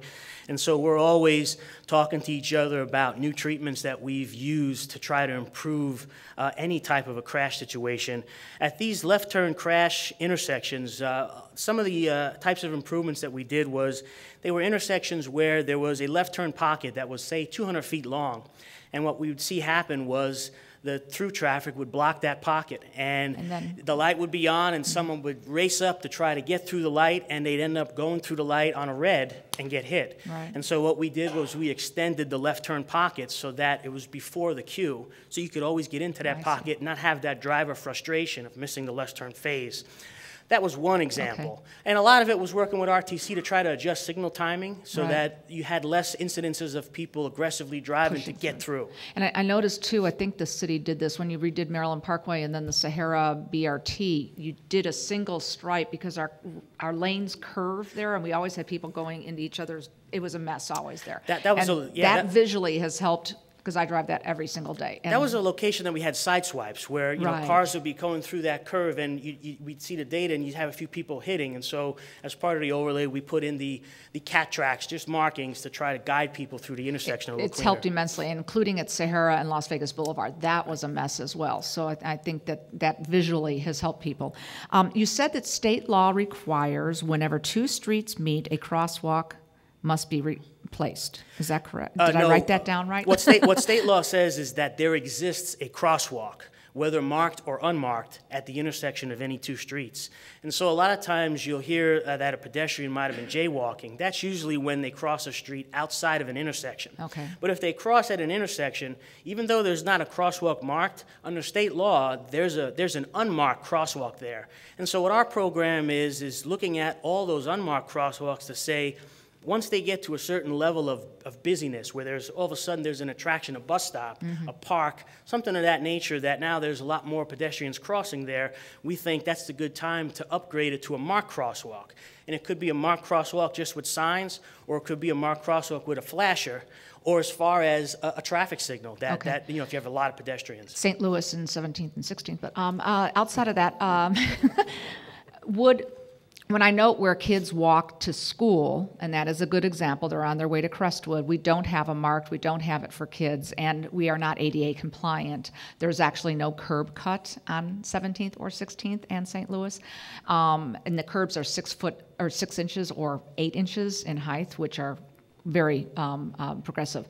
So maybe that, and I just emailed my councilman with a list of places. I went and took pictures last week because I start getting calls and they don't realize I live in the city, but I don't represent the city. And we have a good working relationship. And I understand you've got priorities as far as that's concerned, but our older areas of town don't even have sidewalks, let alone ones that are ADA compatible. So what do you advise me to do instead of maybe just bothering Philippe? Do I let your office know where I see things rather than going through the council, or copy them, or what's most appropriate protocol-wise, I guess? I think most citizens, regardless of who they are, they feel oftentimes it's easy to find the councilman's webpage, to find a connection and say, hey, I got this issue, I live in the area, can you help? And what he normally then will do, or his liaisons will do, is they'll find out which department that falls under, and we'll get it eventually. And so kind of what I mentioned earlier, we started the sidewalk infill program. Right. I think he did some of his districts, some of Ricky's, and some of couple areas Councilwoman just east of downtown, and we're hopeful that we'll be able to find funding to continue that program, because we think it's a good addition for pedestrians. Now, if you see as management areas where through planning and zoning, we didn't require the improvements to be done until whatever, and with no disrespect to MB Energy, but I'll use that as in the Spencer corridor as a good example. Never did the sidewalks ever get put in, let alone the curb cuts. To me, that's their responsibility. And is there a time where we can go back and say, sorry, even though your project's not getting off the ground or you decided not to put the you're going to complete this? We have policy responsibilities as electeds to do that, and we've allowed things, in my opinion, just to be let aside down the road. So are there ways that within your grant process there could be matching funds, something along those lines, because that's a whole nother example for kids that walk to school, there's no sidewalk. We've had a couple of those examples, Commissioner, and in some cases, the way we've handled it is we've created a special improvement district where we have on file a covenant from the property owner who said, you know, 30 years ago there was no need for a sidewalk, and he was allowed to defer it. And the language in that covenant is, if in the future, like sidewalks comes up to you, now you're the only one left, you've agreed that you'll participate at that time. And so we've done some special improvement districts. I can tell you they're not always welcome when so many years later you say, hey, you agreed to this. And in fact, I think the Planning Commission in the city had looked at that several years ago and added that they didn't make them do the sidewalks, but they made them do a curb cut, but you walk on dirt and actually it's this deep because of the rain that came through, so what's the purpose of that? And so I just think that we as electeds need to be more sensitive to say up front, you're going to do this stuff, in my opinion. And then secondly, how do we go back and say, you're not connected. You have to, at least for safety purposes, have that as a connective piece. And so that's just a policy discussion. Safe routes to schools you mentioned. So that's combined both with pedestrian and bicycling? Yes, absolutely. Okay. One of the biggest encouragement programs we have, as I mentioned at the beginning, bike riders of all levels, children, adults, and seniors. We've done a lot of bike lanes, working actually directly with Dave Swallow. He helped us find some grant funds that, believe it or not, came from the Health District. The Health District was aware of funds that came from the Center for Disease Control. Right. And it was basically trying to encourage more kids to walk and bike to school. And so Dave said, Mike, there's a potential for some funds. And we went ahead and found a number of smaller streets, the collector streets that connected to schools. And we went ahead and put in bike lanes using that funding. Okay. And then can you change the crosswalks on state highways once you've identified a place? Maybe because we never had a bus stop, now we do. And there was a crosswalk, and it's almost too many within a very close area. Do you have that authority, or do you have to go through NDOT to do that? For anything on a state highway like Charleston or Sahara, portions of Sahara, they're state highways. And so as an example, we have a location on Charleston at Redwood, right near Bonanza High School, that has loads of kids crossing there. It's also a bus stop. And as part of our transit corridor evaluation, we had our staff out there, and he said, Mike, you got to see all these kids, folks crossing there. So we want to put in a crosswalk and a pedestrian-actuated bimodal flasher that covers the school zone and is also good for those hours outside. We have to submit that to NDOT and hope that they'll approve it. And you know, we just don't have the final say. Okay. And maybe that's something legislatively we could talk about for this session for the timeliness and or response, because I'm going to say 13th in Charleston needs to be flashed in some way, shape, or form. They're crossing a state highway. But there's just some things that we need to maybe be a little bit more aggressive about. And then finally, and I apologize to everybody, the materials that we use for crosswalks now fade very, very quickly. It's no longer a paint, I'm told. It's a taping type material, film. Is there a better product out there these days? There used to be something that the airport used, but that went away too as a product, and it was great. It stayed very, very well. If you remember the diagonals that they had up there, and I know we were disappointed on that. It's a very, very timely question, Commissioner. As the transit center opened downtown, we have a lot more buses coming through various intersections downtown, and on some of our roadway projects, we put in the film crosswalks, but the weight of the bus, when it makes a turn, sometimes shears that film. And so we're testing out a new product. It's actually a new old product. Years ago, a common method was using what's called thermoplastic. Yes. And that thermoplastic is hot material that's literally baked onto the pavement. Years ago, I think they used a chemical that was sort of not desirable, and they fixed that situation. So now we're testing that product out, and we're hopeful that it would be a good alternative for some locations where you have certain types of high-traffic vehicles. The film works pretty good on a lot of our streets, but there's some of the heavier volume streets where we've seen some challenges. And the fading, and that's just part of our routine maintenance that we have to take a look at. So thank you very much for your patience. Councilwoman? Yeah, I just want to compliment the city of Las Vegas for their leadership with their All Angles program. I think this is fabulous. You're working to improve the quality of life for all of our residents in Southern Nevada and improving and ensuring the health, safety, and welfare of our citizens and visitors. And, you know, I just can't help but think, look where we've been and look where we're going. It's very exciting. So thank you. Any other Mr. questions Chair. of staff? Mr. Chair. Councilwoman? Who's chair? Sorry, I didn't know he wasn't there. I just wanted to say that in the ward I represent, we were one of the very first to start the Safe Routes to School. And it's a difficult thing sometimes, but you can dig up funds that haven't been even touched in years. And I know that working with our Lookout Kids About, that we were able to get our sidewalks widened to 10 feet from 8 feet, and that we were able to get the crosswalks fixed, and now we have the bicycle route, and now we connect it to the springs and to the trails. And this was an older part of town. So I think it's just what Chris said, and that is you have to really just be persistent and push diligently, and it does come. And when it comes, you guys put it all together so beautifully.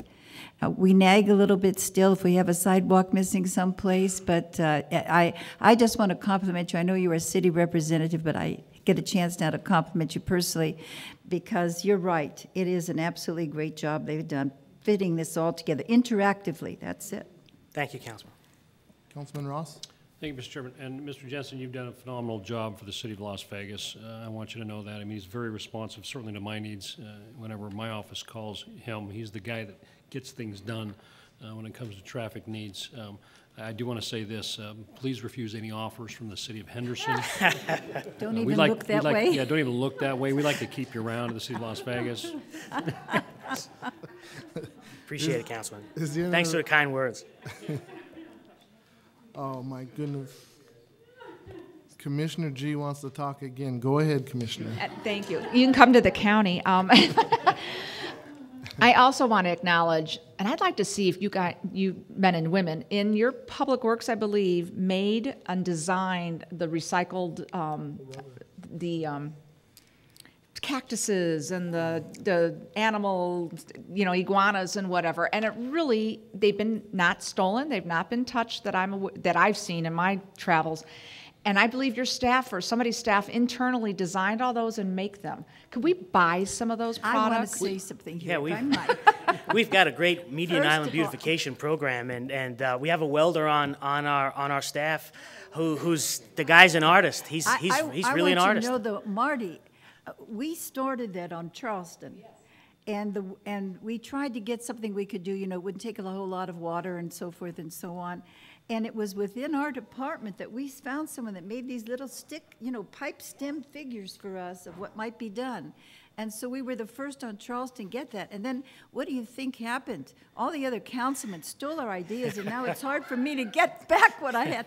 But I just am you're absolutely right, Chris. And we have so many people who want to order them privately, but they don't sell them. They won't do it privately, They're city employees, and they just do it for the city. But they are nice, aren't they? But maybe we could look at it interlocal. And I'm not being abused because I understand time. There should be something. But it's drought resistance. It's a beautification without what they did on Eastern is just phenomenal. Yes, I've gotten more calls from people about that. And I think it's a unique talent. I want to learn how to weld, so that's next on my agenda. So maybe I can come meet. Maybe you can put me to work on that side. But I'm not artistic, so they'd have to give me a frame. But I mean, there could be something where we jointly work out an agreement if we do a patch or an area where we can respectfully at a time, and that part of it or some cost factor, just maybe explore that part of it. And I would make that as a request. Thank you. But that's a good idea. Is there any questions or concerns of staff? I just have the one concern of the Hawk system and how does that get tied into the synchronizing portion of our system? Yes, the Sahara corridor has a fiber optic cable system that connects all the traffic signals. And so during peak hour, trying to move traffic through the corridor, we try to have that unit coordinated. During more off-peak hours, what we found is if a pedestrian comes up and if they hit the button but they have to wait too long, they will sort of disobey it and they'll start going across. And so we have to really kind of fine-tune the hours that it's coordinated versus the hours when we want to quote-unquote run it free, so that we will get the pedestrians to make use of the actual device. And then just a comment, as I sat at Decatur and Charleston, I think is it Evergreen where the senior complex is there?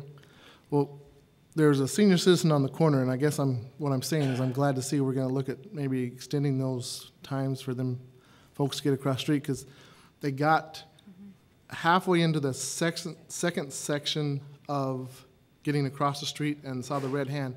So she went back to the middle island and stood there and waited. The light changed, and here she is out in the middle now, and I'm like, oh my goodness, I just left her, and I just was really concerned because there she was standing. We actually have some requests from senior complexes that are using a particular signal all the time, and they've asked us to extend the walk time even more than 4 feet per second. And so we have total flexibility. The federal requirements previously were you had to provide 3.5 feet per second. They're now requesting that we move to 4 feet per second, but that totally does not limit us to where we have a senior population that needs that additional time. We can, by all means, adjust it, and that's one I'll take a look at and see if that's one we've looked at before. Okay. What were the cross streets, Charleston and? Charleston, Decatur. And this lady would have been better off if she was to just continued, because I don't think anybody would have mowed her down, but she saw the stop and she went right back to the center island, which was kind of scary. Seniors follow rules. Do you require a motion? Motion to approve Before we the close report? this item, I want to echo the sentiments that you all have shared too with the city of Las Vegas. I think that Jorge and his team, Mike, Randy, you guys absolutely right now are the leaders in Southern Nevada when it comes to being aggressive at traffic safety, complete streets, and amenities. So much appreciated. Appreciate the kind words. All right, I don't think we need a motion, do we? Just accept the report? It's just Right, information. just report. Yep. All righty, thank you. Thank you. All right, item number 26. I'll turn over to Mike Hand. Hi, this is a very brief presentation. Very brief.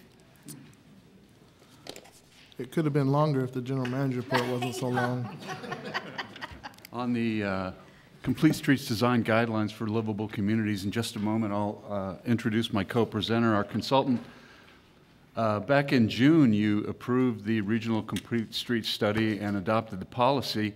The purpose of the guidelines before you today is twofold. First, they provide the vision, goals, policies, benchmarks, and performance measures that will guide the development of complete streets in our region.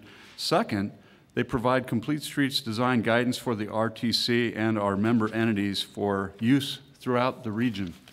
Funding for the guidelines came from a grant funded by the Centers for Disease Control and Prevention that was administered by the Southern Nevada Health District, and we really appreciate their grant and cooperation on this project. They're very interested in healthy people. We had a small local match, so $35,000 out the door. How the guidelines were created, we hired Ryan Snyder, who will be up here in just one second, to develop and customize a manual that he had developed actually for LA County. So that's how we were able to do this so inexpensively.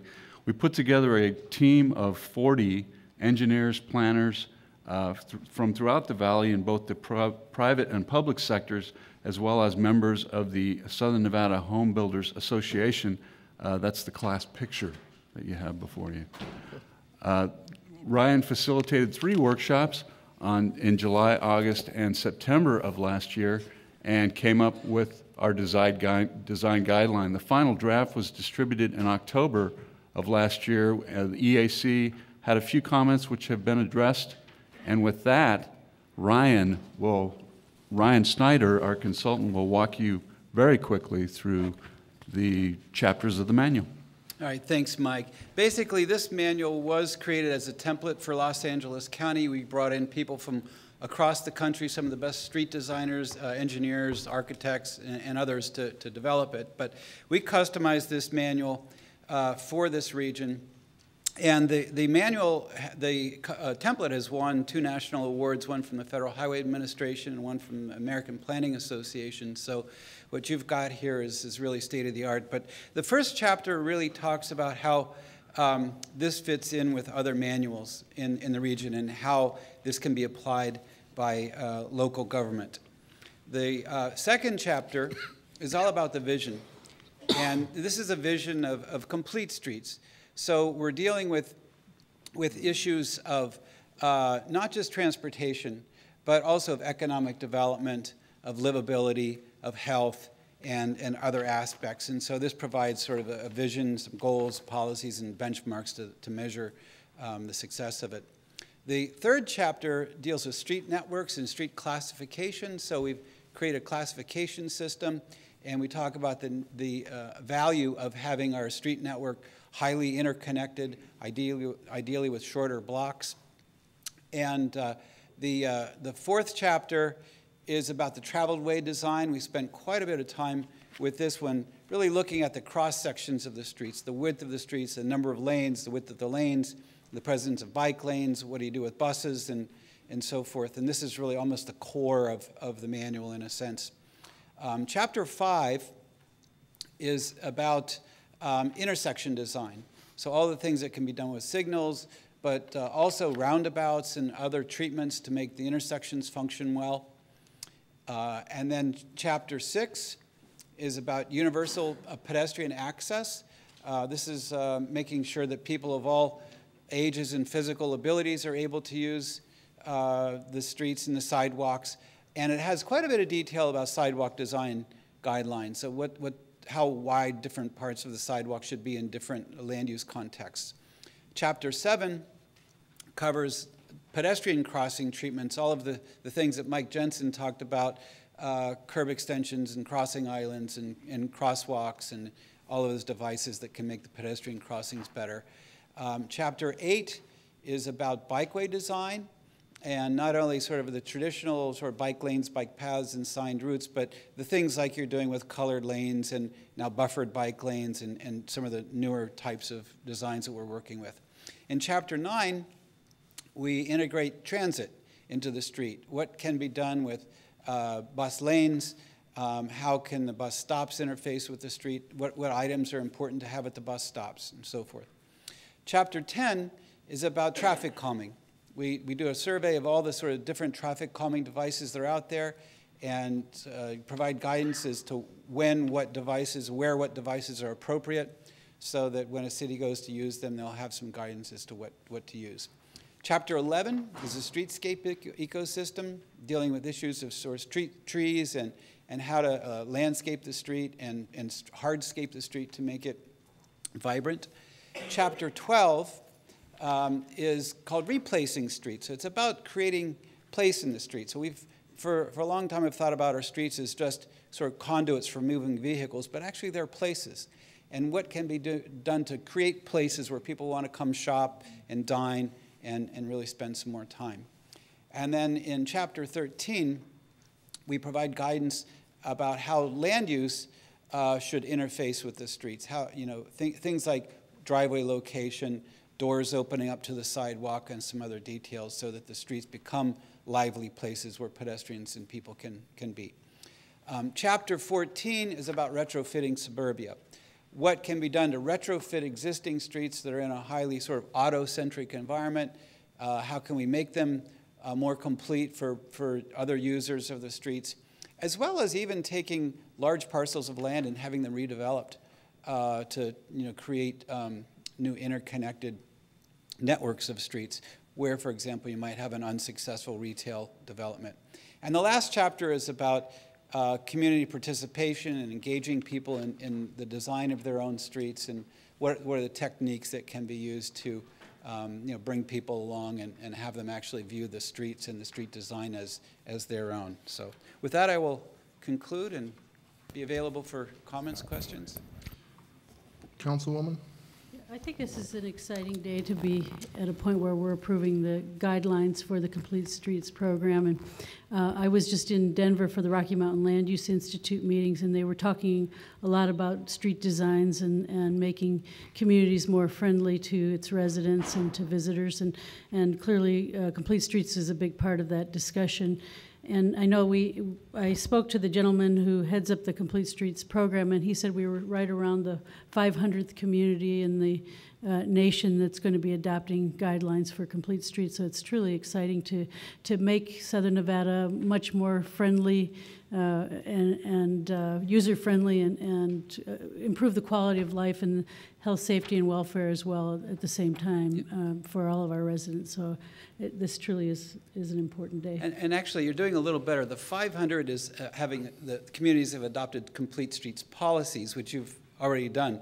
The manual is a more unique and innovative thing. There are only half a dozen cities or so that have manuals based on these principles. And as far as regions adopting it, as far as I know, you're the second. Broward County in Florida adopted, or they customized our model template and adopted it. But now you're the second region to adopt it. Press release. Councilwoman G. Thank you. In the manual, I don't believe it deals with land use guidelines at all, does it? The only area where we do is Chapter 12, where we talk, or Chapter 13, where we talk about land use design along city streets. It's not a land use manual; it's a street manual. Right. But there are issues where how the land use interacts with the street are very important, and that chapter talks about that. Again, how the building should open up to the sidewalk and how us not doing walls and forcing everybody into their car type thing. Okay. Placement of driveways and parking and all of that. Is there recommendations for those of us as electeds on what to potentially do to look at then our land use guidelines? Is it something we should maybe bring up at SNRPC since you have all jurisdictions affected and then make recommendations back to our boards? Or has anybody gotten to that depth of discussion? Or That'd be the avenue to take it. This is a guideline, so it's got a lot of flexibility for the jurisdictions to totally embrace it or kind of work into it over time. Do you rank anything so that as we focus issues, we can say this is where we want to work first, or does that make sense even in? Yeah, that's probably follow-on work. In fact, some of the jurisdictions have already approached us under our Unified Planning Work Program, for Henderson, for example, to do just that, to say, look at the grid network that exists today and existing opportunities, and as well as new ones, and say, how do we start? Which ones make the most sense? So that's already underway. So we could have our staff then approach to do something similar? To do a UPWP study, absolutely. UPWD? And part of the concept of Complete Streets is that you adopt regular sort of operational maintenance, planning, design practices. So you always know what everything, it's a business plan basically where you're looking at your financing, what your needs are, and you're planning for that. So there's really two arenas. There's whenever you're doing anything with the street, you want to take these things into consideration. Gotcha. But then there's the arena where you're speaking of the sort of the proactive arena where we're saying let's improve specific locations. Okay, and then finally, does it discuss recommendations for both RTC and school bus turnouts, or areas where school buses can properly get out of the flow of traffic? Because sometimes we do that again in our zoning and we don't even talk about it. Oh my gosh, we just approved a huge complex and there's no avenue to get the school bus out of that traffic and the kids. It does not deal with schools. So maybe that's just something down the road we can brainstorm some ideas on, just as a food for thought. Thank you. Commissioner, one more point. Following the heels of City of Henderson, the City of Las Vegas has also requested in this year's Unified Planning Work Program to do Complete Streets ranking for them as well. Okay, so city has, yep. county? I wonder if we couldn't maybe ask the RTC to schedule to brief and make a presentation at both the planning commissions and the city council or county commission meetings, so that that this is actually presented to not only the appointed officials but the elected officials as well, just to make them aware of what these guidelines are, and maybe present them with a copy of them. We'd be happy to do that. And just as an ending note, staff does recommend approval. I just got a question on some of your working groups. Did we include some of your commercial developer, I wouldn't say developers, but your actual commercial, your big box users? And I guess some of my thought process is my day job. We have some shopping centers, and we're always hearing is those trees are blocking visibility to they can't see my store because of your trees. And so I just wonder if we take some of that consideration in, because I mean, that is a big issue, because if you can't see the store to get in there to shop, and if we do it too dense, I mean, I'm supportive of more trees the better. Don't get me wrong there, but as my hat turns around the other way. Your question is, did we work at all with yeah, the business community? Did we have workshops with the business community? Just really did you have somebody on the team that yeah, at this point, we dealt with a lot of guys that do work for commercial, principally landscape architects, planners type people. And I think just the lower signs usually is kind of the monument, the fix to where they're not as big, but if you're slowing people down and it's a different environment, then the huge sign isn't as necessary and it blends in with the trees. But to answer your question, there were some commercial people, but principally through the home builders, we can certainly reach out to the commercial folks as well. Yeah, it was just, I mean, through the commercial side, I hate to keep cutting down trees, and that seems what I continue to do, which is not a happy thing for me to do. Chapter 11 deals with street tree selection, and then again, Chapter 13 dealing with the juxtaposition of sort of buildings to the sidewalk. I think there's principles and guidelines in there that can be applied to, make sure that sort of thing is addressed. Okay. Commissioner G. Very good question. So in Chapter 11, you've adopted the landscape, which unfortunately didn't ban palm trees, but moved it to the bottom of the landscape list because they're not indigenous and they actually don't help with screening, let alone cooling our planet.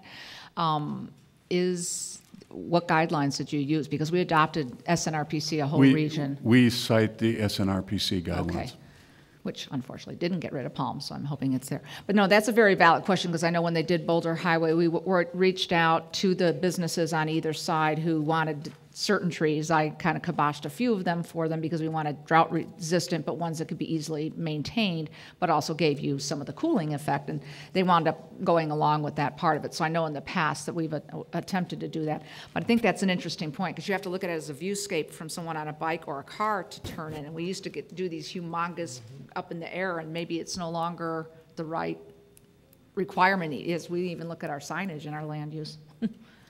As sometimes I call it litter on a stick, you get those signs clear up there. Get the monument signs is definitely a move in the right directions. Is there any questions of staff?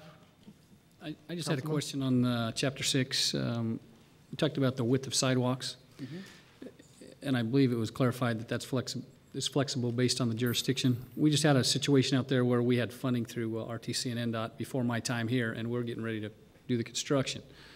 Residents found out, and I mean, it was an uproar. Perfectly good sidewalk. They couldn't understand why we were doing that.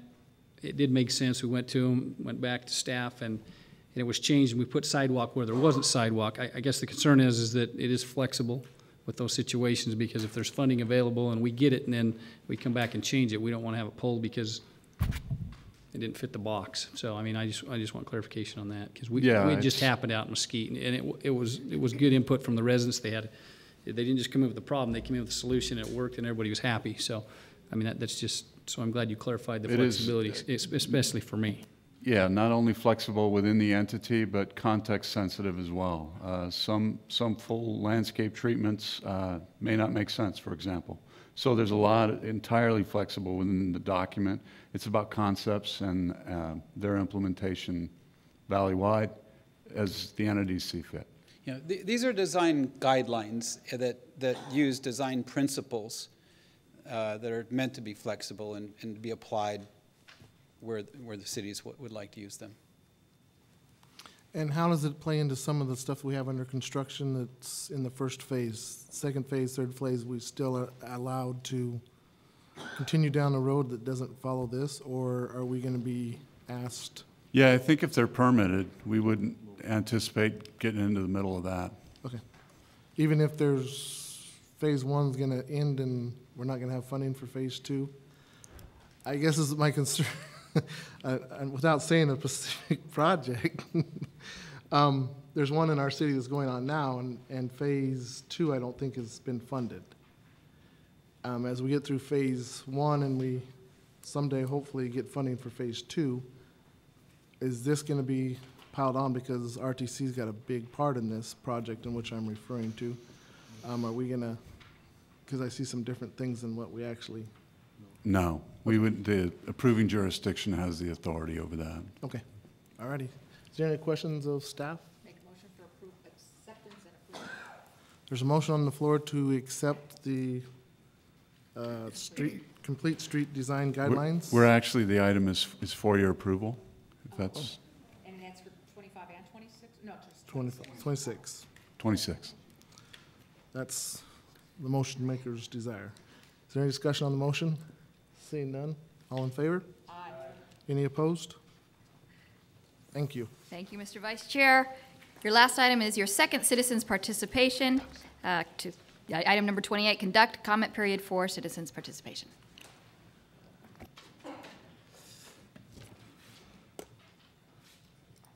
Oops.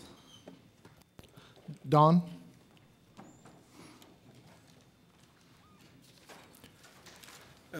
My name is Don DeHar, and I'm a Clark County resident. And before I talk about the VA again, I want to mention something about what Commissioner Chris was talking about the sidewalks and all that. Back some years back when I was doing the site locating, we had the same issues because there was a boom going on in the 60s. And there was lawsuits flying between the builders, the homeowners, and involving the government. And the way they got around it, that was peaceful and agreeable with everybody, is they gave a 5-year notification that was on the title work. And so that this was coming, that every single piece of property, with no exception, well, there could be exceptions, but for most of the homeowners, that whatever they paid for that house, they were looking at a special assessment district, and they had 5 years notification that went on a lien on the land, blanket for the whole city, that every lot would be paved, sidewalks, curbs, gutters. And it was successful. And because the builders were coming in and slipping and buying the land that didn't have these improvements, putting the house up, and they were able to sell the house a couple $1,000s less, and then the homeowner, the brand new house, didn't know about it. And that's when the lawsuits, the floodgates opened up and the attorneys got rich. So there's nothing wrong. Very similar to your hotel fire where you had the 5-year notification. That was a mandatory deal. They left it optional. If you wanted to put your own in, you could install your own improvements. But the special district was a done deal, and the city, they did it fairly quick. Several years it took, to do that, but everybody had notification. So there's nothing wrong with, and they had a district outlined where it would be, that particular zone district. Then I want to get back to the VA clinic at Buffalo and Warm Springs. It looks like there's no money to accomplish that. Bus, the Rainbow bus, making a right turn to go down to service the VA clinic. And just like the gentleman up here a few minutes ago said that the seniors have a tendency not to drive. Well, the geriatrics clinic is right there. That's for the ones 65 and older. And it looks because of your budget problems, but the budget problems are going to get worse. They're not going to get better. The things will change in a few years, but if you go to Clark County Social Services or in places like that, it's just a nightmare. Social Security closes at 12 noon on Wednesdays now, and it closes at 3 p.m. on the other days. They're in the back doing the paperwork, trying to catch up. Everything it's going crazy here. That your budget, I don't see how it can get better. All these people that go to Social Security, there's over 1.5 million that are in a pipeline for disability, and the thing is stretched out. It takes 1 to 3 years to get approved. So they all run down to UMC. Don, you need to wrap up, please. Okay. Anyhow, there's got to be some alternative way for this board to figure out how to get bus service to that clinic 1 mile from Rainbow. And it's sad that you can come up with other emergencies, but you don't consider that an urgent urgent enough priority. Thank you. All right, thank you. Ms. Anderson?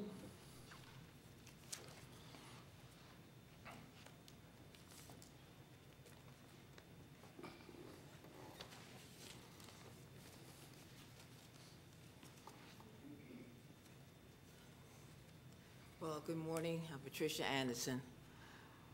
There's a few, like I said, there are things that really should be addressed. Number one, you have great, as we went before, I went this before, you have great drivers. I've been doing a lot of thinking about this whole thing. I know Veolia, like I said, they're out of the contract and all this nonsense is going on.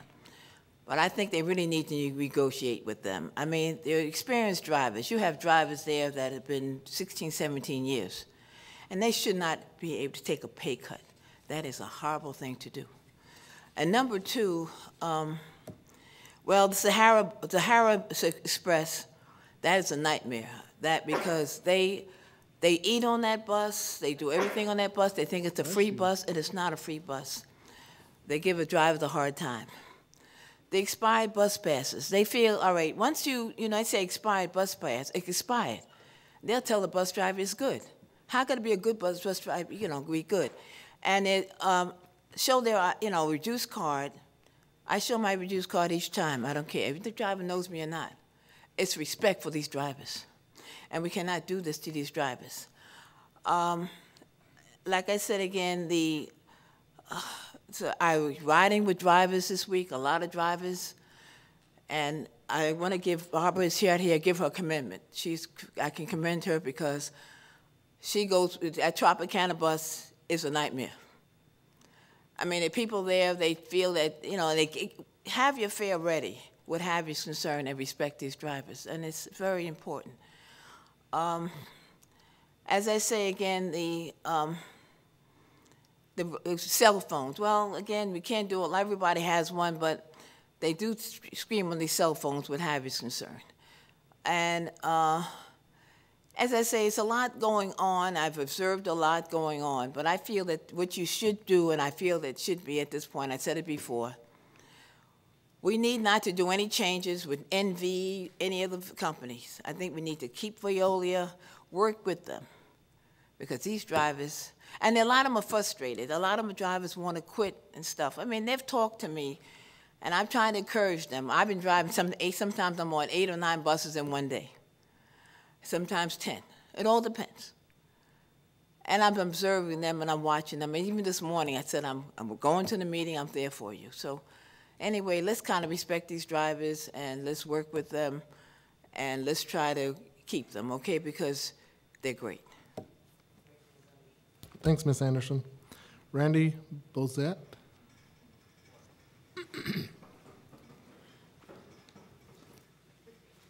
Botsett. Good morning, Commissioners. We're just here, we're from the International Brotherhood of Teamsters, Local 631, Las Vegas, Nevada. And this is Joe Sampson, he's another business agent. We just wanted to take some time to thank Tina and MJ and Kenny and the staff for taking time and building a working relationship with Paratransit and the RTC Advisory Committee that was created and co-chaired by the rank and file. The committee takes the proactive approach in addressing concerns and issues in the everyday workplace.